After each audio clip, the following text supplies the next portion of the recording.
ስንዴ ከእንግዲህ በኋላ ኢትዮጵያ ኢምፖርት አታደርግም፣ ከውጭ አታስገባም የሚለው ራዕይ ለብዙዎች በቀላሉ የሚቀበሉትና የሚዋጥላቸው አልነበረም። ደሞ ኢትዮጵያ ከልመና ወጥታ ገዝታ አስገብታ ከመብላት ወጥታ አርሳ ራሷን አብልታ ከዚያ አልፋ ኤክስፖርት ማድረግ ይቻላታል ወይ የሚለው በህዝባችን ብቻ ሳይሆን በርከት ያሉ አመራሮች ይህን ሐሳብ ተጋርተው ለመስራት ተቸግረው ነበር።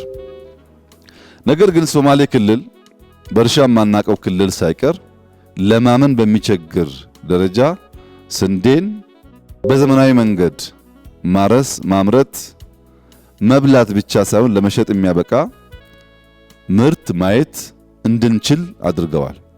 ይህ አስደናቂ ውጤት መላው የኢትዮጵያን ሕዝብ አጥግቦ ከኢትዮጵያ አልፎ ለኛ ጎረቤቶች ተሽጦ ወደፊትም ቀደም ሲል እንዳስቀመጥነው ኢትዮጵያ ኤድ ብለን ለተቸገሩ ሰዎች ለመርዳት የሚያስችል የተሟላ አቅም ኢትዮጵያ አላት።